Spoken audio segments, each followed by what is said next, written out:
Hello and welcome to Everyday Politics with Laura May Lindo. I am your host, Laura May, and today I'm in my home in Kitchener, the land that is held down, cared for, loved, and stewarded by the Haudenosaunee, the Anishinaabe, and the Neutral people.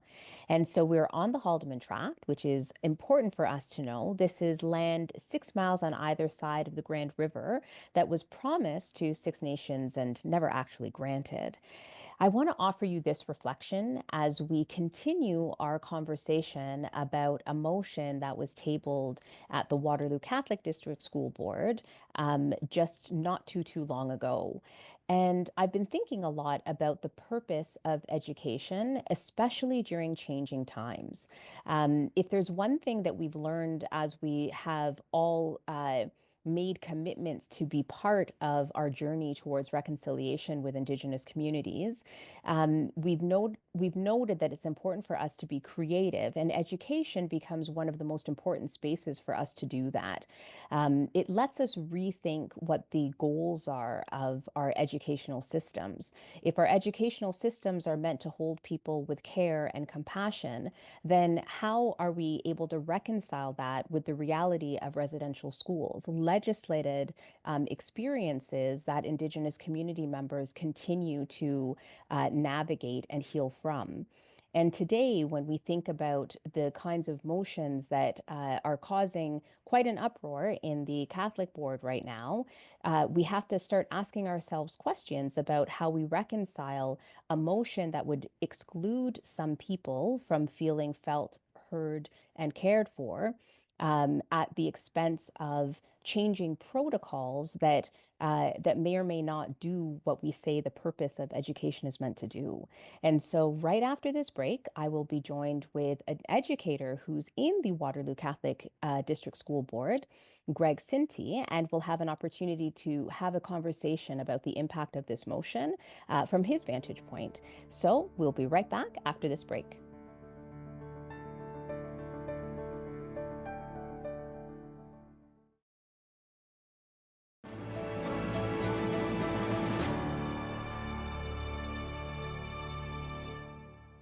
Welcome back, everyone. Welcome back. And Greg, it's so lovely to have you here. Thank you so much for joining me. Oh, you're welcome. It's good to see you too. Wonderful. So I know that you watched the students that I had on last week. And so I'm going to actually ask you some of the same questions just to get a sense from your space as an educator in the board, how you're thinking about inclusion. So my very first question Sure. for you is this. What has inclusion looked like in your school community? And why is our active attention to building inclusive schools and classrooms in Ontario so very important? Okay, so it's looked like a lot of different things. I mean, I've been teaching for 26 years, and it's certainly changed over those 26 years in terms of the school kids that are in our building and that kind of thing. But I mean, I think the core of it is creating spaces for people Mhm. that they're comfortable being in, and those spaces, whether it's the classroom, whether it's something happening at lunch. If I think about all the stuff that goes on inside our building at lunch and after school and all the different opportunities that students have, I think myself as a teacher, and I think other teachers as well, they come from the space of wanting to give these students something to do besides the academics and besides the classroom. We want to give them a Yeah. space to kind of be who they are, excel at what they love, um, and whether it's LGBTQ, whether it's a chess club, whether it's a Mhm. woodworking club, or even just the opening the weight room at the end of the day for kids to work out. That ability to kind of go, you know what, I can come here, be who I am, find a space to be who I am in, and Mhm. spend time here with other students, with other Yeah. staff, and make those. That's really what it's about. I think for me too, like it's about how this, like, inclusion for me is a smile on a student's face. Yeah. Like when they're walking through the building and walking through the halls, if they're smiling, they're happy to be there. They Yeah. don't have that weight on their shoulder of, I have to be here kind Yeah. of idea. So when they're able to walk into the classroom and say hello and say hi, because I do that. I'm one of those greeting at the door kind of teachers. So when the bell goes, I'm out there and I'm greeting students as they're walking through the halls. so that they feel like they're part of what's going on around here and in this building, whether they're in my class or not. It's good to see you. Glad you made it. Happy Monday. We're looking that kind of stuff. So Yeah. yeah, and it's changed because we have a multitude of stuff going. Like I can't even imagine now the difference in the number of sports that we're running as well. Like we've Yep. got a varsity girls rugby team now that didn't exist 2 years ago, right? So it feels like staff are just constantly trying to find places and ways of making students feel like they belong and are included in what's going on. Um, it's what the other part I find really interesting too is you can see it at work Mm. because as I teach grade 9, 10, 11, and 12, you see students who at grade 9 and 10 wouldn't get involved in something or wouldn't be part of something. And now I'm seeing them again in grade 12 and they're on the drama stage. And I'm going, really? You're on the drama stage? Wow. Like, I you love would have it. never saw yourself doing that in grade 10, right? That would have never been something you would have volunteered to do, but you're doing it and you love it. And that's really cool, right? So, It's because funny somehow because, they, sorry, it's funny because I wanted to pause you right there because Noah and Raven, when I interviewed them last week, they were talking about that they kept saying inclusion is making us feel like we belong in the school, like our whole selves, we belong inside this community.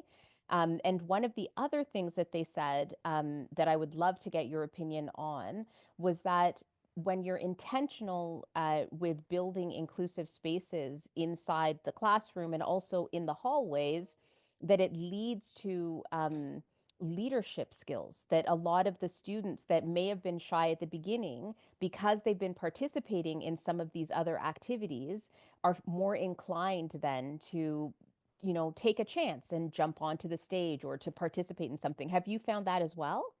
absolutely, like totally. And I'm just thinking of a student I'm teaching right now, and the one I was talking about who's on stage now, and I'm going like, wow, this is crazy. Like, do you realize you were on stage? And what I find really interesting too, being involved in the productions at the school, is um, oftentimes I'll have students that start as my tech crew, like running the lights and Yeah. running the sound and stuff, because they want to be part of it, but they don't really want to be on stage yet.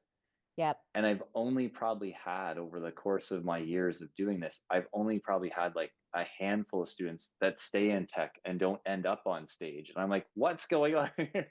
Like, I need you back here. Yeah. Yeah. So yeah, that leadership and being willing to work, like put yourself out there, like especially with production work, it's a little bit different.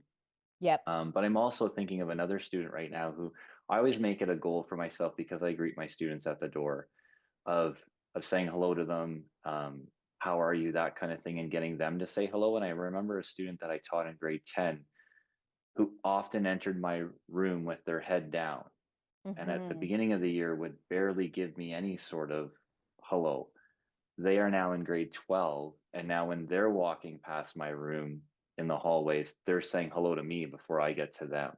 Oh, wow. And having taught them for 3 years, like it took 3 years to get them there, like that's, Yep. but I think they feel much more included in my space now.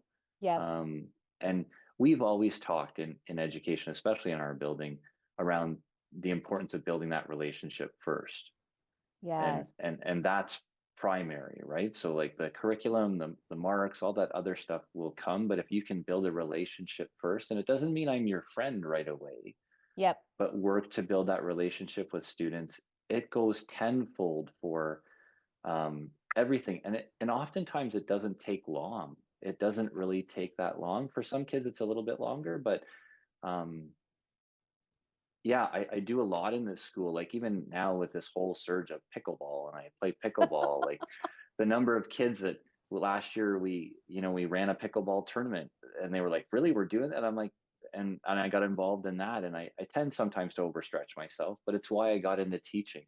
Like I Yeah. got into teaching for students, and I can't tell you when I knew I wanted to be a teacher. It felt like it had always been there. Hmm. Um, so that's what I did, and I love it, and that's why I do it. So for them, like, there's an opportunity. I don't know why I just jump on, and I'm like, let's do this. Like, let's get everybody in here and let's do this pickleball tournament. And so many kids are so grateful and so happy. And Absolutely. yeah, Absolutely. And what you're pointing to is something that's really, really important. I actually think I'm thinking back to the land acknowledgement and the reflection that I was offering, and I've noticed a lot when I have spoken to Indigenous community members and leaders that part of what creates a space of reconciliation is intention and being Yeah. intentional with building relationships. And as I'm listening to you, I keep thinking that each one of those examples is an example of what being intentional actually looks like. And so I'm curious about, we've talked a little bit about the impact on students and how you've seen them grow.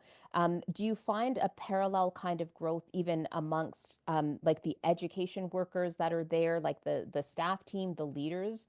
Um, is there a way that we build, or is there an impact on the staff and the team that's in the school when we are intentional with building inclusion in those spaces?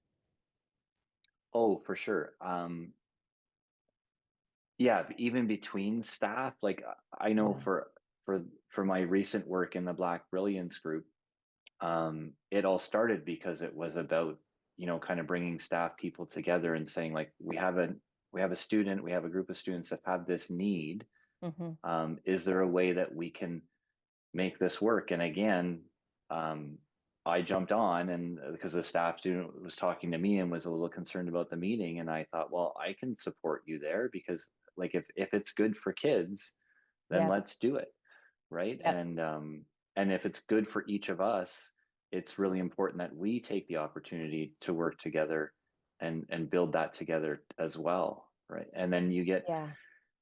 you get more teachers taking on the leadership roles and the responsibility because it's more of a team effort rather than an individual effort of doing something, because that can be daunting sometimes, especially when you don't have somebody to bounce ideas or perspectives off of. um, Absolutely. And when there's real things happening in the world. So, right. one of the things that I know with the growth of Black Brilliance in the region, for instance, is that it was in response to stuff that was happening outside. So the students were asking for this because they were impacted by this bigger, broader Right. world. And actually, another thing that came up in the last interview that I did was the raising of the pride flag was in response to people feeling excluded outside. And so there was this push, a desire to ask for that kind of support, which takes a lot of courage, right? Like when the kids come together and they're like, we need some stuff, we need help, we need support Yes. like that, we have to respond in some way. Are there any kinds of, uh, are there some more examples of the way in which you have intentionally, like sort of in your practice and your approach to teaching, made sure to center that notion of creating a space of belonging? Yeah, so we just had it. It's interesting you bring that up because we just had a major renovation at our school and all our doors were replaced, Ah, which seems kind of silly, but on all our doors we used to have pride flag stickers uh-huh. in terms of safe places.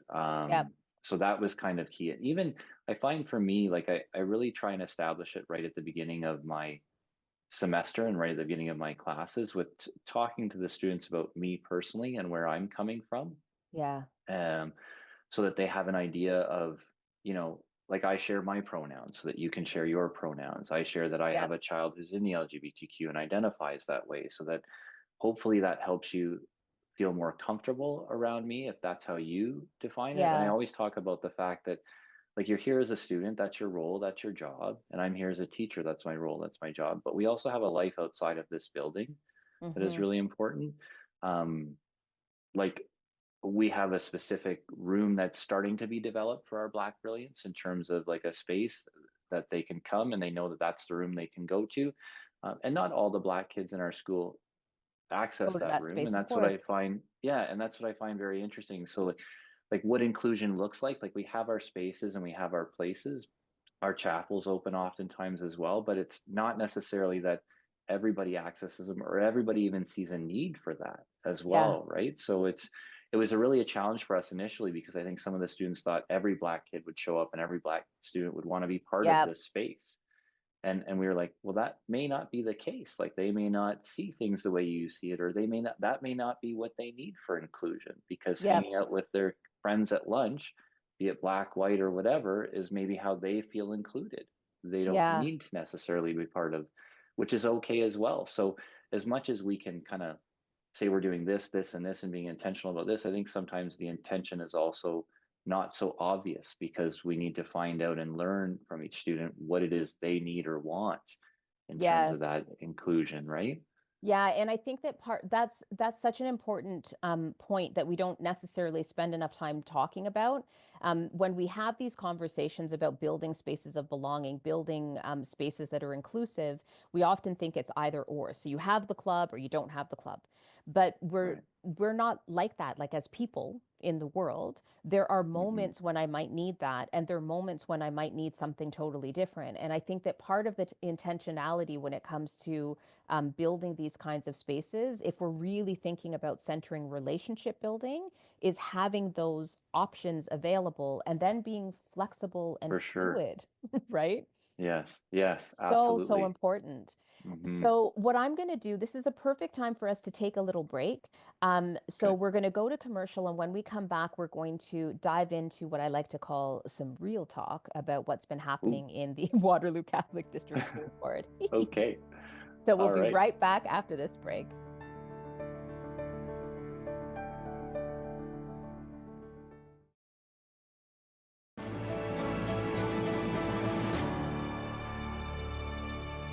Welcome back, everyone. Welcome back. So, as I promised, we are going to go into some real talk about what has been happening in the Waterloo Catholic District School Board as of late. Now, anybody who had watched the previous episodes or the previous interview would know that on March 24th, there was a motion that was tabled that was talking about proposing new protocols for flag raising at the school board, as well as what could be displayed inside inside the schools. And there has been quite a lot of discussion that has centered around what does inclusion actually look like in the Catholic board as a consequence of this. A lot of people have spoken about the impact of the motion, just the motion being tabled. We know that as of now, April 28th is when the motion will be set to debate, but there's been a number of people that have actually delegated at the school board. And Greg, you were one of those people, right? Who decided Yeah, to I delegate. was. Yeah. So I'm wondering Yes. if we can take a step back and talk a little bit about what it was that led you to decide to delegate. I don't know if that was something that you had decided you were going to do right away, or if something happened that sort of prompted you to delegate. So over to you. What made you do that? Yeah, for sure. So things happened really quickly because I can tell you a really funny story here because I got an email one day about a um, equity alliance group to be Okay. for staff for the board. So one day I get this email about looking for people to join this equity alliance group to help, work on policy and that kind of stuff around equity and diversity and all that stuff. The following day, don't I get an email about the fact that they're going to drop the pride flag and it's no longer going to be hidden? And I'm like, whoa, is this the same people that like it was so confusing. Um, and that was before the March 24th meeting. So very quickly we had rallied and said we were going to attend the meeting, try and get there to support that kind of stuff because we didn't want to see this stuff happening. And then it wasn't until the morning of that I decided that, you know what, I needed to be there early because for some reason I felt I needed to be in the meeting. So Mm, I don't know what it was that changed in me, but I've been an advocate for safe spaces in our building and for LGBTQ and just people in general. Like I just want kids to treat other kids kindly. That's always been yeah. kind of my mantra in education, and this to me makes fits in that completely. So I decided for some reason, I needed to be there early. I needed to get in on the meeting. So I went and I was there early, got in on the meeting, was able to hear the delegations that were happening. And I don't think at this point I'd even looked at the agenda or read the delegations. I knew Noah at this point was going to speak. Hmm. So I wanted to be there for him, but also just to hear about everything else because I was really curious to see why this was happening and where it was going to go from here.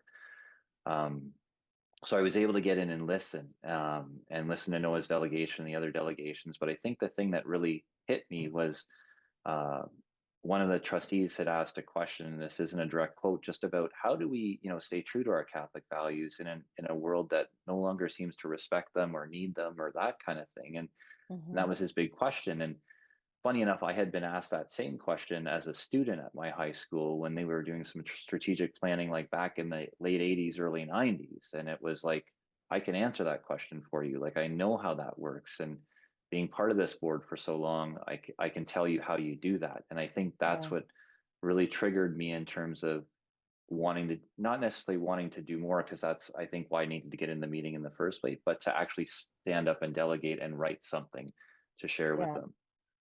Yeah. And So one that's of the things, thank you for sharing that. One of the things, as I was reading through your delegation, that stood out to me, anybody who knows me knows that I'm particularly fond of understanding how systems are operating. And a lot of the times, in order to do that, you turn to things like the mission statements, the vision statements, because those are how we were imagining the systems. And oftentimes, those are the purest imaginations of the systems. Like if everything happened perfectly, for this is sure. what we would build, right? Right. Yeah. And so one of the things that you mentioned, you actually have the mission and vision in the delegate in your delegation. And so I just want to read it and ask you to speak a little bit more about why that was so important to sort of center your delegation and your thoughts on that. And so to quote, For it sure. says, as disciples of Christ, we educate and nurture hope in all learners to realize their full potential to transform God's world, with a vision in the Catholic School Board being the heart of the community, success for each and a place for all. And so I'll make sure that that's actually centered in the documents that I have. One of the resources will be the agenda so that people can actually Okay. read through your Sure. delegation. But I'd love for you to take a little bit of time to explain your thinking as to why you were sort of centering that and how that's connected to the impact that you're seeing about the motion so far. For sure. And I can tell you and be honest with you and say that that's not where it started. So it actually started, it really started for me around putting students first. Like, and another line in my delegation is the idea that if the students weren't here, we wouldn't be either. So Yeah. they're the people that we are serving. And I think then what happened as I was kind of throwing ideas down and coming up with stuff, it was they're the all that we talk about that this place is for, right? So, Yep. and it kind of works itself kind of almost backwards in the sense of that if they're the all and they're the people we serve, they're the community, we need to understand and represent their community. Yep. And we need to do that both inside and outside of our building as much as we possibly can. Because I strongly believe that if the only way they're going to find success is if we include them and welcome them and make them believe that this is a place for them, a place that they Yeah. can be successful. So it didn't start that way. It really started again with the students because again, that's why I got into teaching. Like I love working with them and I love providing opportunities for them to be successful. But when I started to break it down and kind of look at it, I was like, and especially because some of the arguments that were coming up against, like for the reason of bringing the flag down, really centered around like looking at the Bible and looking at Catholic teachings and this idea of pulling a phrase out and applying it to what we're doing today. Mm-hmm. And I thought, you know what? Like we have a mission and vision statement that's founded in our Catholic teachings. It's founded in the Bible. That's where so we've already done all that work. We don't need to Yeah. go back. We don't need to go anywhere past our mission or our vision to look at what it is we are about as a board. Mm-hmm. And even from the standpoint, like some people were bringing up studies from this board or that board, or this is what they're doing.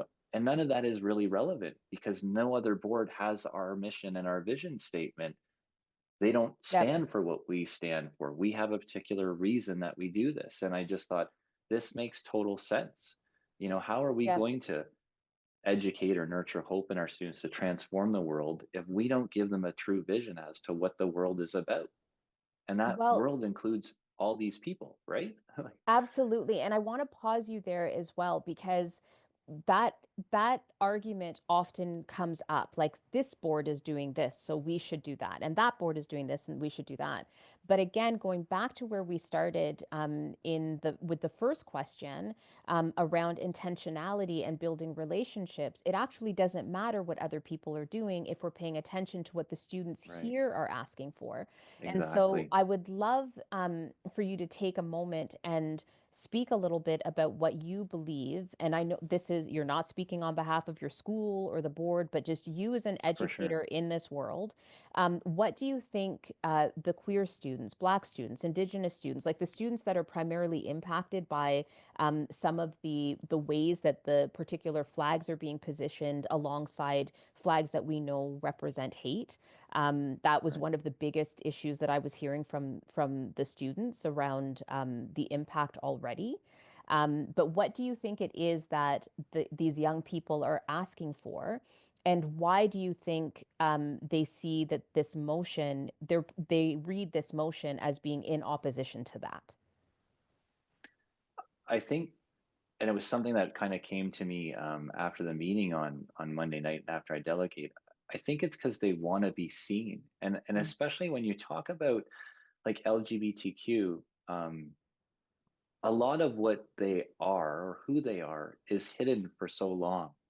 Yeah. Like we use terms of like of coming out and that kind of thing, and then and my eldest has come out to us and has now identifies and has legally changed their name, and it took a bit to kind of understand that in terms of her personal journey. But when you spend the better part of your life or a good part of your life hiding yourself from everybody, Yeah.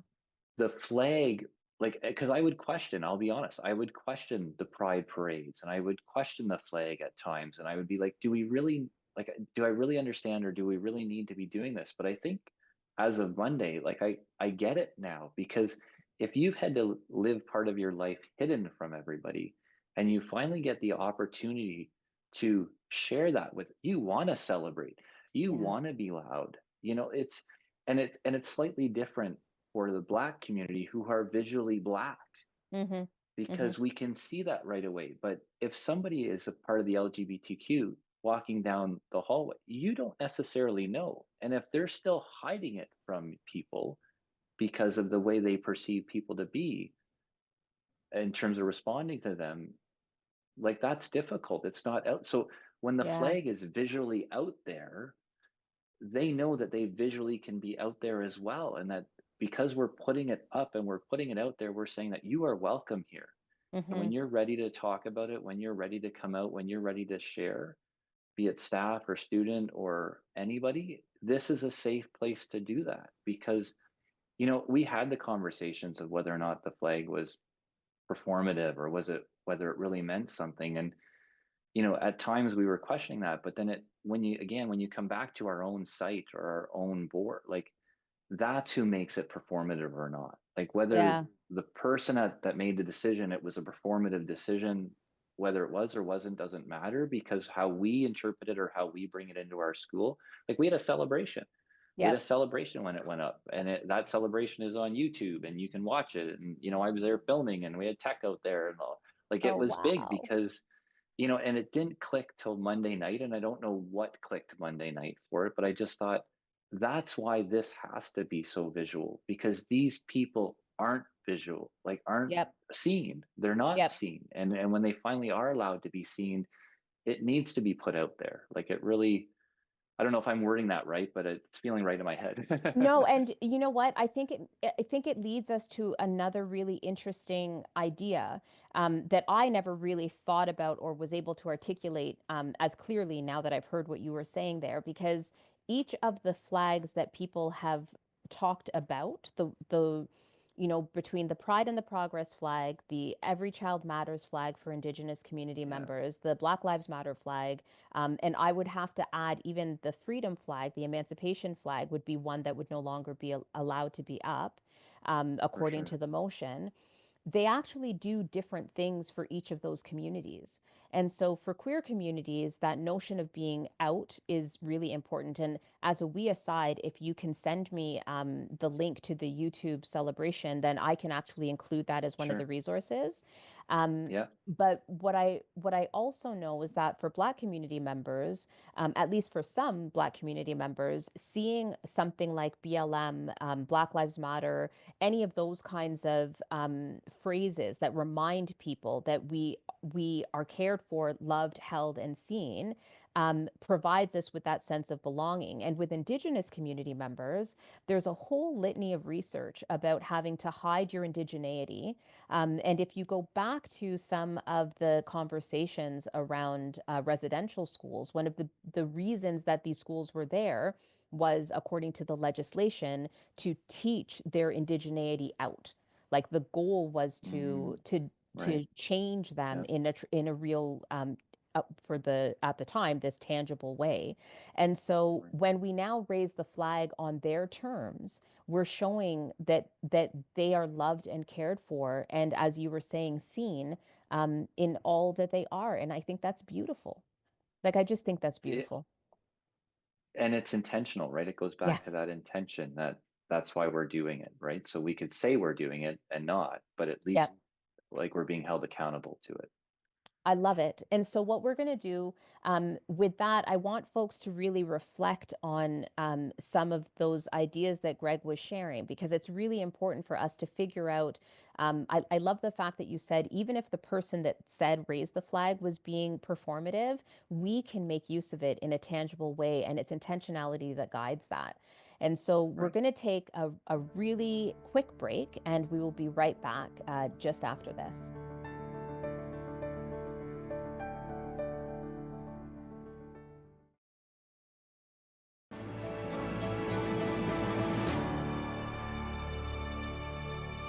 Welcome back, everyone. Welcome back. Okay, so we've spoken about the impact of the motion so far, and I'm curious, based on everything that you've spoken about, what advocacy has actually looked like in your schools since that motion was tabled.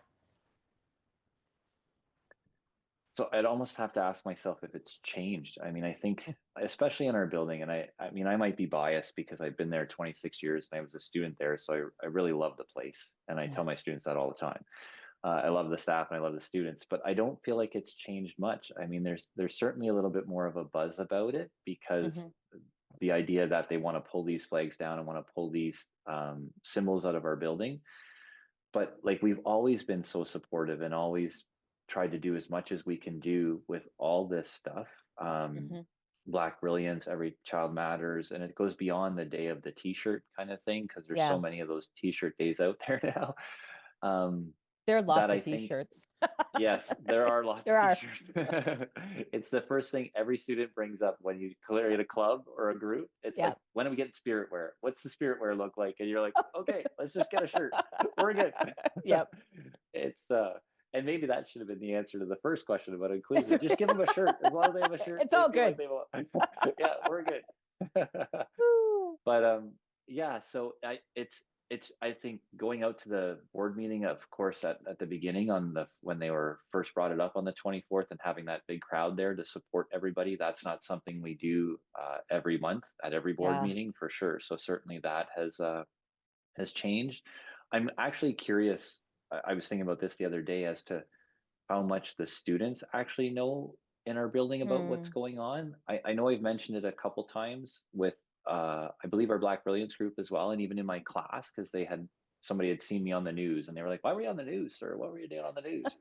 Like, well, it was a little bit of an interview. I was outside of the board office. Here's why, kind of thing. Yeah. Um, and and I liked that conversation because it got kids that probably didn't normally talk about that Yeah. talking about that, right? So I think sometimes we don't give them enough credit. But also at times, I think not that they're oblivious to this, but this really doesn't matter. Like what a person is or how a person identifies doesn't really seem to matter to them too much because I think they do a good job of just treating people like people. Hmm. And Hmm. for a lot of them, there's not, and maybe I'm looking through rose-colored glasses, but there's not an evaluation of that person. I Mm-hmm. mean, I would argue that some of them don't treat people well, but they don't treat all people well, right? Yeah. Like that kind of thing. So, Mm-hmm. so they were like, oh, why would they want to pull that flag down? Like those are the questions we're getting from students because like it's just a flag, like just fly it. Like what's the big deal kind of thing, right? So Yep. it's an interesting thing there, but there certainly is more talk. There's definitely a ralliness within the building. I know having delegated on Monday, the number of people that had reached out to me to thank me for doing that or to say great job or whatever that they were at the meeting, that kind of thing, was way more than I thought. And then I Yeah. decided that well, maybe I'll share that delegation, because then people were asking me like, well, what did you say? And I thought, okay, well, I'm going to share this delegation out, and not because I want any recognition or I want anything else, but it's just, here's what I said and here's the approach I took to it. And then now getting more feedback about it. Yep. So there's definitely more talk. There's definitely more of a buzz, and I think that's wonderful.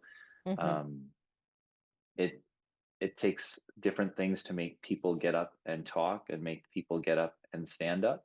Yeah. Um, and and for us as teachers, I think we really try and uh, rely on the students to do that, or encourage the students. And I'm trying to think of the word. It's not promote, but empower them to do that. Right? We Yes. want them Yep. to be because then you're leading in front of your peers, and that's like, it's easy for a teacher to be a teacher and kind of take the Mm-hmm. leadership role, but we do that within our classrooms. So our Black Brilliance group this year decided they want to run an assembly, and we had students on stage in front of each grade level all day long talking about their Wow. heritage and why it's important, and what we can do is to be allies, and what we can do to be part of it. And that that happens a lot in our building with a lot of different spaces. So the buzz, I think with this, teachers are becoming a little more vocal, maybe, or a little more supportive, because Mm-hmm. unfortunately, like, we're viewing this as a negative, right? Like that flag coming down is going to change how people feel about walking into our building, because Yeah. it was there and now it's not.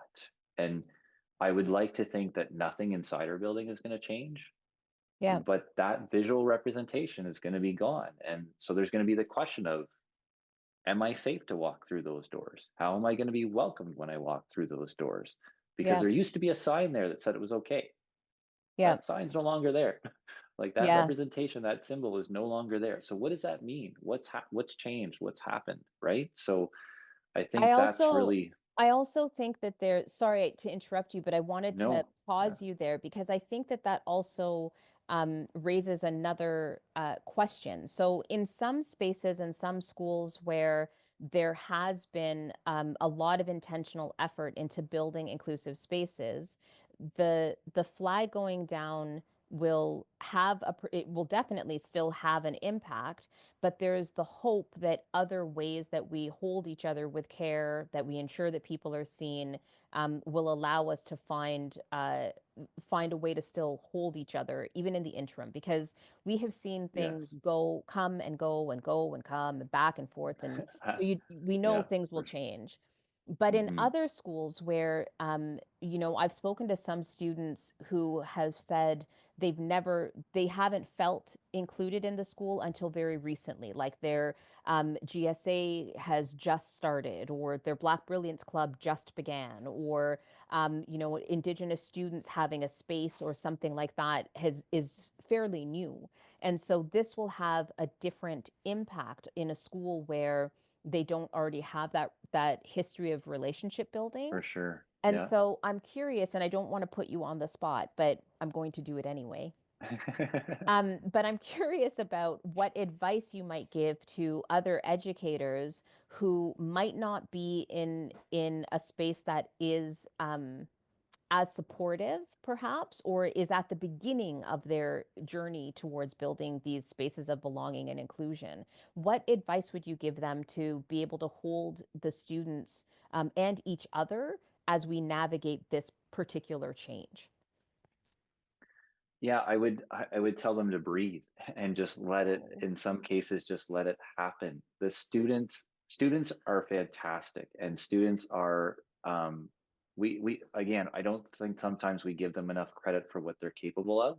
Yeah. And sometimes all it takes is just welcoming them into your classroom at lunch and not calling it anything. Yeah. Just let them know it's a place that you can be. I mean, a few years ago in my class, like there was a while there in my teaching where my classroom seemed to be the lunch classroom and kids just kept showing up. And it wasn't a GSA group, it wasn't a black, it was just kids It was coming just for a kids. place to, yeah, just to Yeah. hang out and have lunch. And I was like, wow, what's going on here, right? And it was okay. And it doesn't always have to be for a purpose necessarily, because just by, like, I find sometimes there's lots of teachers sitting in their rooms with their doors closed at lunch, and when that door is closed, physically closed, students don't think they can come in. But if you leave it open, they'll wander. Yeah. They'll show up, and it doesn't oftentimes take much other than, I would hope that in these other places that there are relationships between students and teachers where a Yep. student feels comfortable asking, and the teacher to say, like, is it okay if we do this? And that's how a lot of ours started in our building, was just a Hmm. student saying to somebody, like, we'd like to meet. And in a lot of cases, like I know with our GSA group, they were meeting in the library and there just happened to be a supervisor there. So if you needed a space, here's a space. And Yep. it morphed into what it morphed into. Um, and Hmm. it doesn't take a lot of work. It doesn't take a lot of, because half the time we're in our classrooms at lunch anyways. And I would love for you to say that even louder for the people in the back, because a lot of the time, I spend a lot of time telling people, it's actually not as hard as we're making it out to be. no, it's Like not. just being kind to each other goes much further. And in fact, um, sometimes when we create these little pockets, we think that the creation of that space is enough. And then we still aren't kind to the people or listening. So, as Right. a more concrete example of that, if you have a club for anybody, let's say we have a club for Indigenous students so that they can come together and they can speak about what they need to speak about, etc. But we don't adjust our curriculum to make sure that the lessons that we're teaching on the day to day, or the conversations that we're allowing, because as educators, like, we can stop a conversation as soon as it starts, right? We Absolutely. we Yeah. have that power. So if we're not Hmm. making those And start adjustments them. and start them, honestly. Right. And so I think part of what I want to just reiterate in your brilliant responses is that no matter what happens with the flag, we still have to be intentional to build these spaces of belonging. And so maybe this is an opportunity in the midst of what feels like some chaos. And Yeah, absolutely. Good I want to point. be Yeah, very for clear. sure. Chaos isn't just what's happening in the Catholic board. I think that we are in a historic period of chaos when it comes to actually treating each other with kindness. Um, I agree you know, completely. Yeah, for And sure. so I think that that piece of advice is really important. I just want to say a big thank you to you and to your colleagues who are creating those kinds of spaces, because the kids are the ripple effect of every one of those choices that you make. And so thank you for dedicating yourself to a career that allows you to hold that space for folks and see the students that are often not seen. Well, thank you. Yeah, you put that brilliant, beautifully. Well, listen, So, yeah. now we get to my favorite part of the show. Oh I boy. ask, Oh boy. I, I ask everybody the same question at the very end, because I think it's really important for us to speak into being what we want. We spend a lot of time articulating what we don't want, gaps in systems, all of the problems, that's what the news is. And I want us to do Right. something different. And so, my question to you is, if you could snap your fingers and make one system change, what would it be? Just one? I only Yeah, get to pick one? just one. Well, you can do you Just one? can do that special thing where you're like, if a genie comes out, I'm going to ask for more Yeah. wishes. Do whatever you want. Over to So for you. three more. That's Um, right.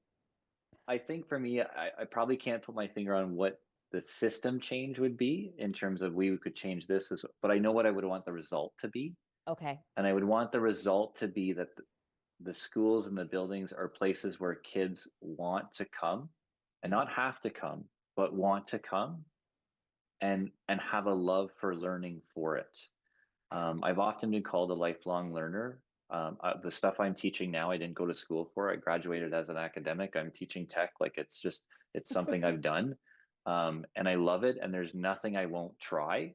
Yeah. In my classroom with a student that has an idea and brings something and says, "Can we do this? Can we try?" I'm like, "Hey, let's try it. Let's see what happens." Right. So for me, it would be that I would want our buildings to be those spaces that kids just want to come and just want to learn, go away with, get rid of all the marking, get rid of all, just come and learn and become passionate about something, and then take those skills and that learning on further. Ah, And for me, that would be the result. I don't know what change that would have to happen that would equate to that, but yeah. that's the kind of environment I would want to be in every day. And I think it could be so much fun. You know So what's much fun. interesting, Greg? That so I don't know if I'm incorrect with this, but my understanding about the inclusion of the inclusion of the word inclusion, like having inclusive classrooms in the Education Act, was to facilitate that, like was to create Oh, a space. And maybe, and again, maybe this is just my interpretation of why things happened, but I think we realized that just teaching by rote learning, like getting them to memorize stuff and whatever, was not bringing them, through the doors as enthusiastically as we had hoped. yeah. Yeah, But when we started to think about inclusion and we started to think about belonging, we had to actually think about the kids.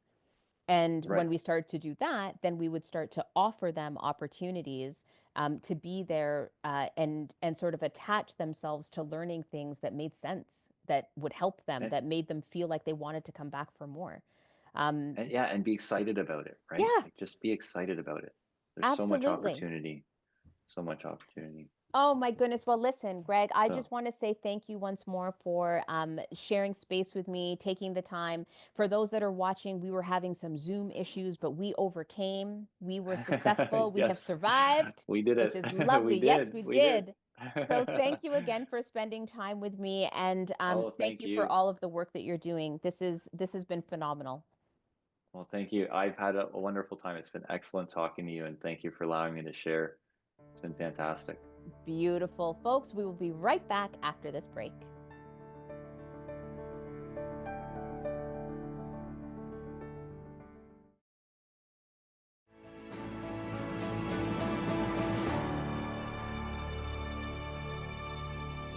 Welcome back, everyone. Welcome back. Ah, wasn't that a wonderful conversation with Greg?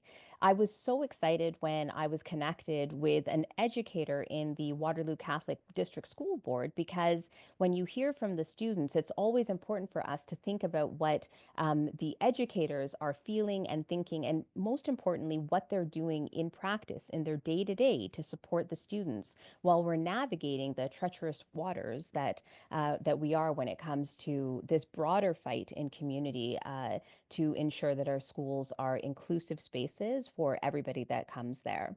And so, as per usual, I'm going to make sure that there's some resources available for you. I will, in fact, have a link to the school board meeting agenda, and the delegation from Greg and his colleagues are also in that delegation pack, or in the agenda package. So we'll make sure that there is a link to that. I'll have some of the links circulating as well that we had in last week's episode, just to make sure that we remain on the same page. And one of them that I want to make sure we highlight is the Ontario Human Rights Commission. The information from the OHRC's website is really helpful at times like these to remind us about what our commitments are to the Human Rights Code, and as duty holders, what it is that we have to do, especially from positions of leadership. So if you don't already, be sure to follow me at everydaypolitics_official. I'm your host, Laura May, and I cannot wait to see you folks next week.